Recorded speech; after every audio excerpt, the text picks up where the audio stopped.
See these Vesper athletes doing a really good job backing the blades in this tailwind, getting an early grip on the water. Sending themselves down the course, trying to establish that they are going to win this race. But no one is letting off the gas yet as we're hitting the 750 into the race. Really exciting stuff. You can see just the acceleration of this Vesper crew. They're doing a good job hanging off the handle, swinging back into it. Next to them, this U.S. Rowing high performance boat. It's a beautiful overhead shot. Yeah, this is a really nice shot. A little more upright from this crew, but they're doing a really good job hanging in it. We do see those Greenwich crew on that outside just creeping up. That Vesper coxswain must make sure that she looks all the way over to the far side. You can see that she's sneaking up on that close shell next to her, but it does look like Greenwich is taking a little inch by inch every stroke, and they might have already eked into the lead. Wow, what a great shot. This is like some really great racing here. You know, you can really see each of the crews as they come down the course here. You know, getting really established into your rhythm here. For some of these crews, they're not going to do a lot of side-by-side eights racing for some of their time, especially like if you're from a team that you're the only eight, you haven't really experienced in practice getting to be next to a boat, so it can be quite a lot to be able to hear the coxswains next to you and hopefully use that fire to keep pushing you away. It does look like Greenwich continues to take seeds. That coxswain there will be continuing to urge on her crew and telling her to give me more, give me another seat, another inch out and head.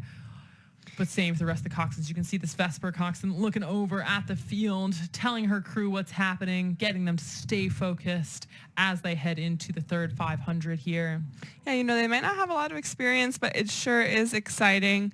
And by experience, I mean an opportunity to race and practice next to other eights. I mean, that's definitely not something that they might always get to experience, but when they do, it's really... Honestly, it's like nothing else. And it looks like as we hit the 750 to go, there is nothing between these three bow balls. This is very exciting. The U.S. Rowing high performance boat pushing back. We'll see who can respond. Definitely stroke for stroke. They are pretty much even across the line. So give them some big cheers passing the gazebo. See who can hit the sprint. Maybe which crew is going to decide to go a little early. Hopefully it'll be effective. You need to make sure you can go with enough space that no one else is going to catch you. We'll see who paid the most for this really tough racing in the middle 1,000. No one folded, no one dropped off. Some really high quality racing from all 27 of these athletes in these front three crews. Quick math there. Good job. Quick math to think about. I was like, not 8. There's 9 athletes. Coxswains count, doing great work out there. But it does look like this U.S. Rowing high performance boat might have just be a tiny bit ahead of our Greenwich crew, but there's nothing in it between these three boats as they're heading in this final 500 meters of the course. Some really great even racing here from all of these crews. Does look like the U.S. Rowing high performance boat in lane 4 is continuing to surge. You can see that bow seat just overlapped with the bow balls of Vesper and Greenwich, trying to get herself away from the bow ball. You often talk about in a crew, you want to pass that bow ball up to 2 seat, up to 3 seat, keep passing it all the way up your stern. Just get as far down the course as you can. It looks like Vesper has gotten themselves back into that second position, but Greenwich is not out of it yet, and we have yet to hit the red buoys here. Some really great racing, so we'll see. Maybe U.S. Rowing high performance 8 went early. These other boats can respond in the last final surge, hitting the red buoys right here. They have 250 meters to go, see what they can do in these last few strokes of the race, but it does look like this middle boat of the U.S. Rowing high performance center 8 is continuing to surge away. They're continuing to gain seats. You can see the bow ball keeps getting moved further back on that crew. More of those athletes in the bow of the 8 are getting clearance on the rest of the field. But Vesper's taking it up for another tick. We'll see who can get to the line first. Excellent racing across all of these boats. You know, this is some of the mentally most difficult racing, to have faced off your competitors all the way down the track, and no one is giving up. And you're in these last 10 strokes, and it's really going to come down to the line. Everybody's surging. They're putting everything on it. Vesper's gaining. Everything's very close. Oh my God, tight race here. Ooh. And it looks like the U.S. Rowing High Performance Center 8 is able to keep the lead, followed by Vesper, and in third, Greenwich. Yeah, that high performance boat, I mean, they picked it up and it paid off, you know. They started their sprint, it looks like a little bit earlier than everybody else. They made that decision coming into the last 250 that they were going to make a move here, and they did, and it paid off. Really great racing from all of those crews.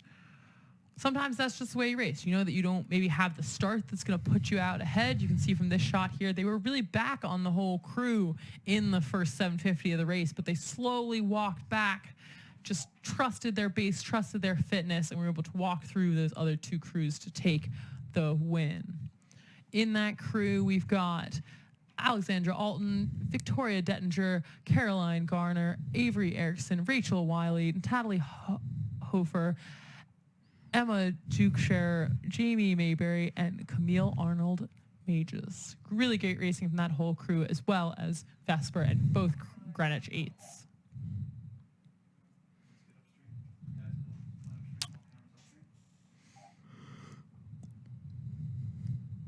And you can just see they had to hold tight, all three of those crews, really toughen it out in the center of this racing. Excellent race experience that these athletes can take to continue on in their high school and college rowing careers.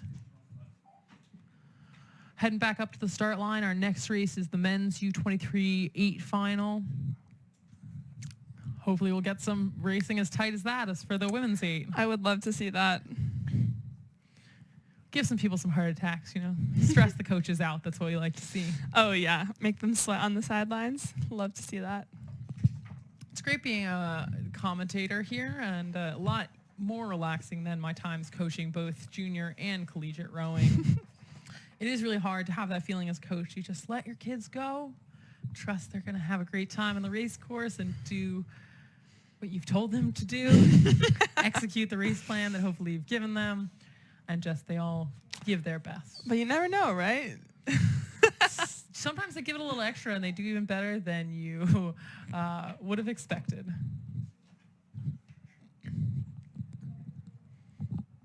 And here are those results from the women's U23 8 final. U.S. Rowing High Performance Camp coming in first, but under a second behind them, Vesper.